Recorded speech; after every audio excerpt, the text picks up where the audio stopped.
Alright, welcome everybody to part 2 of mixing electronic music. Last time we did like an overview of the entire track and we looked at my mix bus chain. Today we're going to be taking a look at drums and percussion. So all these tracks in red are either drums or percussion. And you'll see that there's some layered things, like there's two snares.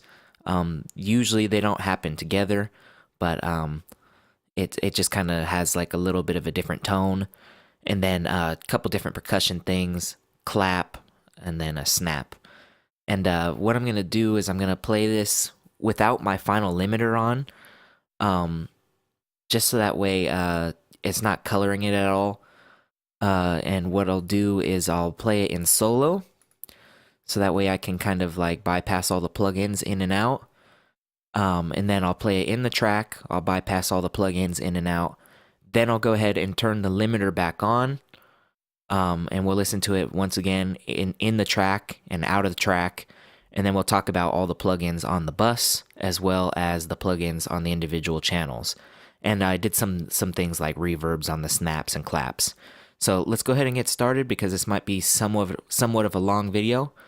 I'll start with it in the track for now, and then when it gets to this more filled out part, I'll put it in solo.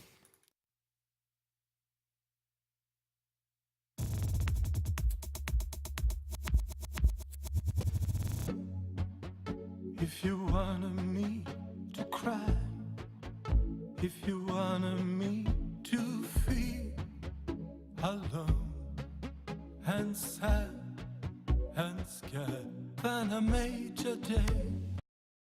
If you wanted me to fall as hard as possible, going down, down, down, then I make your day. I love with all my feeling. I love with all my thoughts. And day of these nights,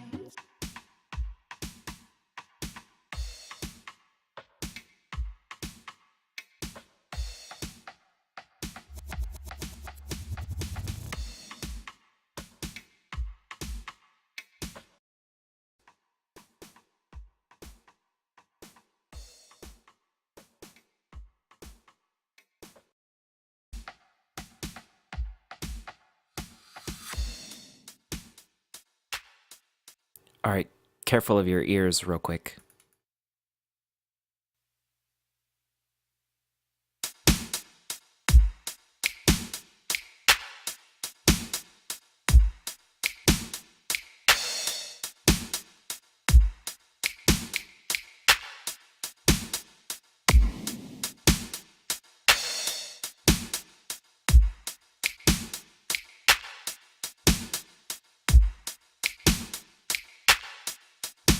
disappoint you, 'cause I've rise again. I love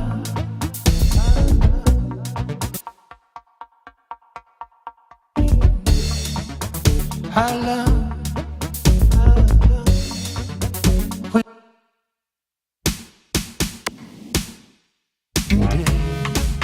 of these days, night and day, with my heart in shame. Night and day, all these nights and days, night and day, with my life on hold. Okay, so let's take a look at what's going on. I didn't want to spend too much time on the A and B, the A being, because there is quite a bit of gain difference. But I think you could still hear that the tone is much better with the plugins on. It's a lot more three-dimensional and has a lot more weight to it. So let's start with the drum bus, which all those red tracks are actually running through, including the percussion. And what I did was I ran it through a tape machine, 30 inches per second. I got rid of all the noise because to me, if this was a more vintage sounding track, I would keep the noise in, but you know, this is like an electronic track, so I don't want all that analog hiss. I mean, if there's a little bit, that's okay, but I don't want a lot. And I really just had this hitting pretty light, using old style tape, 30 inches per second because I wanted a more full frequency range. And then I'm using an API console emulation, once again reducing the noise. And this is just hitting this meter at about minus 10 dB. And it just really gives it a nice punchy, warm, fat tone, but brings the mids forward in a nice way. Then what I did was I rolled off the sub lows at 20 hertz, did a little boost here at 60 hertz just to get some more of that kick sound. The kick isn't constant in this, but when it does hit, I want it to be pretty fat. I took out some 350 just because it's kind of boxy. To get a little bit of the beater sound, I boosted a little bit here at 3K, and then to get some air out of the drum kit and to help the cymbals out a little bit with the brightness, I boosted at around 7.5K. And then one of my new favorite plugins is this FG Bomber. I just used a preset on here called Drum Bus Fat, and then I think I just dialed back the output a little bit, and boom, it just did exactly what it said it was going to do. Fatten things up real nice. Try that plugin out if you have it. And then pretty typical of my drum bus compression, slow attack, fast release, 4:1 ratio, giving it some drive, using the high pass sidechain to make sure that the kick isn't hitting it too hard, and yeah, just give it a little bit of makeup gain to level out the whole kit. And what I actually did was I dialed back the mix knob just to retain some of those original dynamics. And this is a great compressor. I absolutely love that. So moving on, let's open up the mixer window just so we can see all the tracks here. One thing you're going to notice that is consistent along these is that I have virtual tape machines across all the tracks, set up just like it was on the bus, just that it's the 2-inch 16 track this time instead of the half-inch 2-track. So no need to go over that for every single track. Now on the actual tracks themselves, all the tracks I use the Neve console emulation just to get some of that weight out of the stems or the individual tracks here. And then once again, I did a boost at 60 hertz, but this time I did a shelf instead of a bell curve because this is the actual kick track itself. Cut out some 350 again, pretty hefty cut, 5.5 dB. Pretty good boost here at 3K, and then another boost at 7.5, about 6 dB. And this is something I like to do when I'm using the SSL EQ going into the SSL type compressor. I like to EQ before and like do some hefty boosts into the compressor because it really gives it like a nice smack. And then my pretty typical drum compression settings, slow attack, fast release, circuit 1 with the transformer in for that weight and that aggressiveness, 4:1 ratio. I'm just getting about 2 to 3 dB of gain reduction and then making it up here with the makeup gain. And then to sort of level match the kick, I dialed it back with the trim. And then to add some of that sub lows and some of the upper harmonics above those subs, to make it stand out more on like small speakers, and as well as make it have a nice sub low without being muddy. R bass is the best way to do that in my opinion. This is probably my favorite Waves plugin, and yeah, I use this a lot. So you probably heard that when I had the tracks in solo that the kick really had that real low end to it. So that's how I did that. As far as snare, pretty much do the same thing, but I've learned actually by going through the presets here that I kind of like having the release a little bit slower on the snare, but other than that, everything is the same as with the kick. You'll see my typical snare EQ settings here, and I almost always do it with the 1073. I had some body in at 220. I add some 7.2K just to get some snap off that, and then give it a little bit of air here at 12K. And sometimes I'll drive it, but I didn't find it necessary here. And then just a little, I did a little bit of cleanup here with the Custom Series EQ. I rolled out some 400 and then added 10 dB at 200. I don't remember doing that, but you know, sometimes it's necessary if you really want some weight on that snare. I must have just thought that it was lacking some bottom end, and I just cranked that. And the Custom Series EQ is a great EQ to do that with. So that's why the output is also dialed back so much. But yeah, Custom Series EQ is great for just cranking something or taking it all the way back. I mean, it's just really, really a great tone shaping tool. Probably my favorite EQ of all time now. As far as the other snare, pretty similar. No compression or anything. This was more like a texture piece in my opinion. So what I did was I tried to make it stand out with some 7K, but I wanted to leave that air for something else. I fattened it up here at 200, rolled some of that muddiness out at 400, rolled off some sub lows here at 100, and then I also rolled off some of the top end here with the low pass filter, which if you watched my overview video, I mentioned that I did that on a lot of tracks in this song. And then I used the FG Bomber once again, and I used a preset called Snare Huge, and that really just helped for setting that texture piece. As far as the clap, just drove it with some distortion here from the mic pre, tube mic pre to give it some warmth, as well as some low end body to it. And then just made it punchy with the Custom Series EQ and gave it some presence, just to help it stand out a little bit. So I just wanted to add some weight to it and make it cut through the mix a little bit. Real easy processing there. And then I added some reverb to it, and I just used a big, huge space from the Percussion preset. I don't remember. I guess it was the Cathedral. Yeah, it says right here, but I just wanted to double check. And yeah, I just really wanted to add a sense of space to those claps. And this Verb Suite Classics is definitely my favorite reverb now.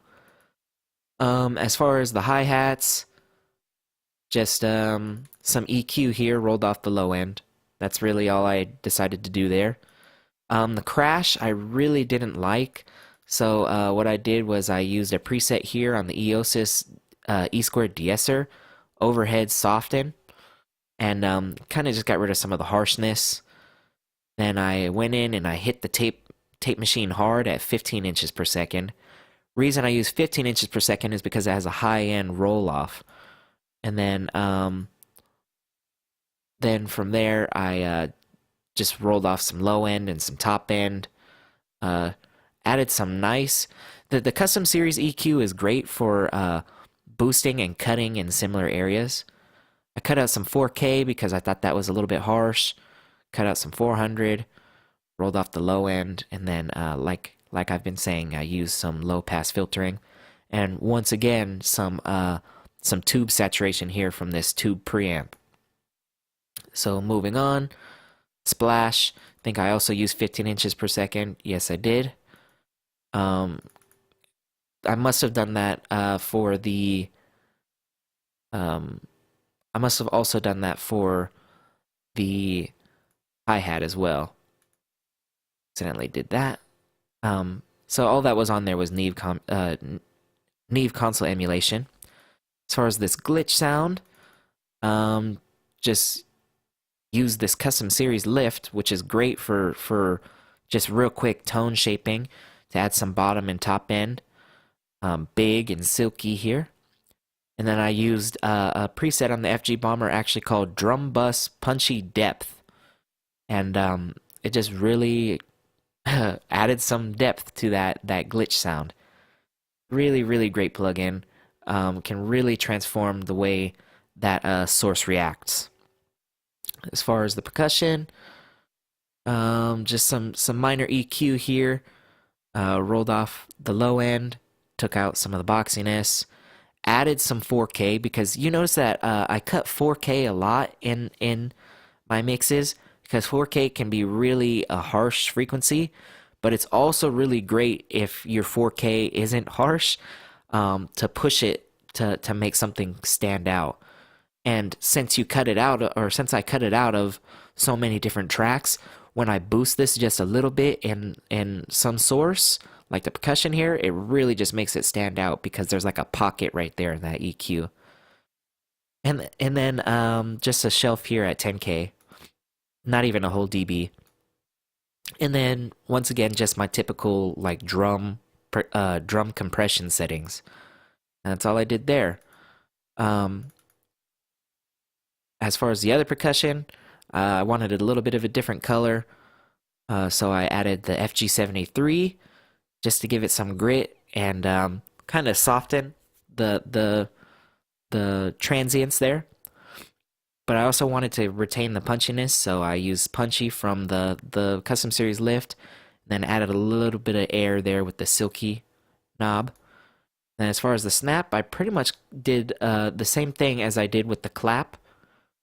And I think I used the same reverb here. Just check. Yes, I did.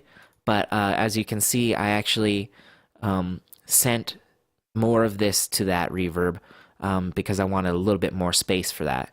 And one thing I want you to notice is that one of the things I wanted to do with these percussion tracks as well as the hi-hats is to pan them a little bit. Because I really wanted some play on the stereo image. So the hi-hats are on the left, and then when the percussion comes in, the hi-hats actually drop out. So I kind of wanted that faster rhythm, percussive sound to shift over to the other side of the stereo spectrum. So that's why the percussion's over here on the right, as well as the crash. So like you hear hi-hats on the left and then crash on the right. As far as this splash, it's kind of like it's a reverse splash that kind of builds up. So I kept that in the center because I like that build up. As well as the snare kind of builds up, this second snare here, the third track. That one kind of builds up as well. So I kept that in the center. Snaps and claps, I kept that in the center, but used the reverb to kind of give it some space on the sides. So yeah, that's really my thinking there. As well as the percussion playing off of some of the things that I panned to the left here, like this pluck sound. Some of the other synths are panned to the left, and I really wanted the rhythms to like play off each other on the left and right sound. So if there's something to take away from this that you haven't heard in any of my other videos, it would be that you can use panning to kind of exaggerate rhythmic ideas and have them play off the left and right.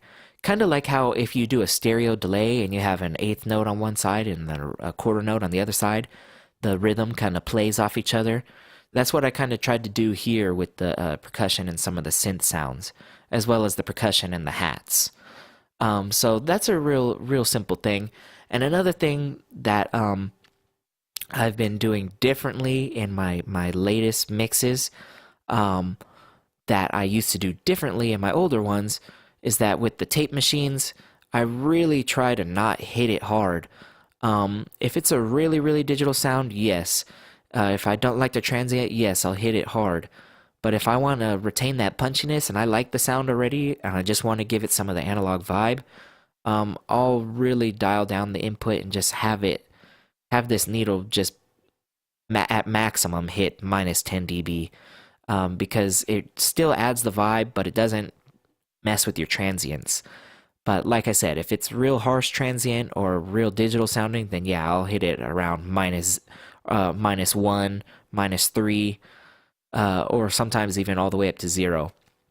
If it's real bad, I'll have this red light hitting here. So it's kind of a taste thing, but Now I'm a lot more conservative with the tape as well as the console emulation and how hard I hit it. So that's something that's a little bit different that I do now. And if you want to see a great video on that, Steven Slate actually has a video on using VTM and VCC, the Virtual Console Collection. So go ahead and check that out. He has some great tutorial videos, and I've learned a lot from him as well.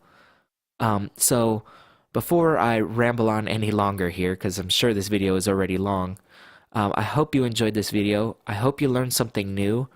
If you want to see any of these things more in depth, like if you want to hear what the bomber sound or like what some of the tracks sound like before and after the bomber, I could do that for you. Just shoot me a comment or a message, and I'll make that video for you. I just wanted to keep this a little bit shorter of a video, and with all the things I talk about it, why I do it, and but I don't have time to make a like 30-minute long video. Unless you really, really want, I could make a 30-minute long video showing every single thing bypassed in and out. But a lot of people don't want to sit there and watch that long of a video. So I try and just give you an overview of what I'm doing and why I'm doing it. So I hope you enjoyed this video. Please give it a like if you did. If you didn't, you can give it a dislike. That's okay. You're entitled to your opinion, as I always say. If you really like this video and you really like this series, please subscribe and keep on watching it. I hope to see you in the next video, which will be bass, and there is quite a few different bass elements in this song, and I process them a lot differently than I would process a bass guitar. So I hope to see you in the next video. Thank you so very much for watching, and I hope you have a wonderful day.